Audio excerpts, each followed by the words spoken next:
Pudukkottai bus stand தான் மக்கள். எப்படி இருக்குன்னு பாருங்க அந்த லட்சணத்தை. ஒன்றும் இல்லை, சீட்டை போட்டு வச்சுருக்காங்க.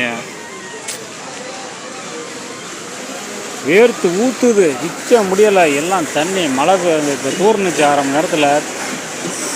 சகதியாக இருக்குது பாருங்க. ஒரு அசபத்தி கிடையாது.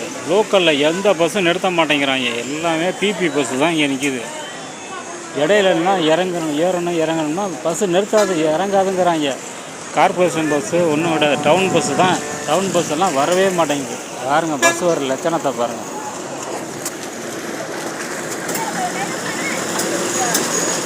புரியுதா? திருவாரூர் பேர் கூட அசந்தி வருங்கிறான். இல்லை, அந்த லட்சணத்தில் வருது யாருங்க. நீந்தி தான் வருது பஸ்ஸு.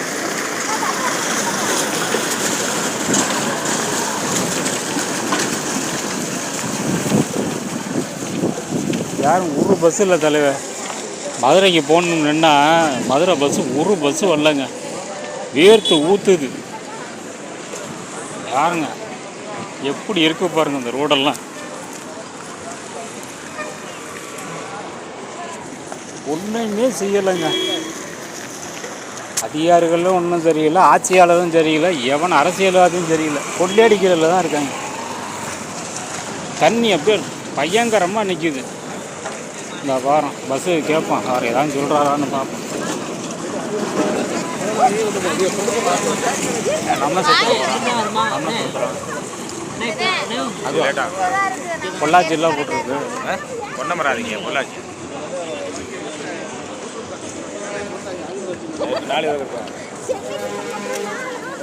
பாருங்க. லோக்கலில் எங்கேயும் நிறுத்த மாட்டேங்கிறாங்க.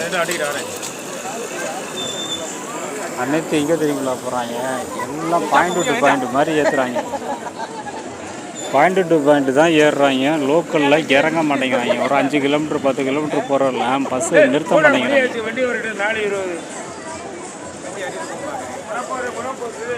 எல்லாமே சகதியாக இருக்குங்க போகிறாங்க. லோக்கல்லாம் நிறுத்தவே மாட்டேங்கிறாங்க.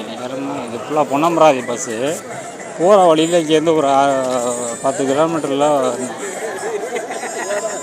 ஒரு ஊர் இருக்குது. ரமண சமுத்திரம். அங்கே நிறுத்த மாட்டேங்கிறாங்க. போகாதுங்கிறான். நிறுத்தாது. மதுரை பஸ்ஸை கையாக காட்டுறான். மதுரை பஸ்ஸு நிறுத்தம் எல்லாம் பாருங்க.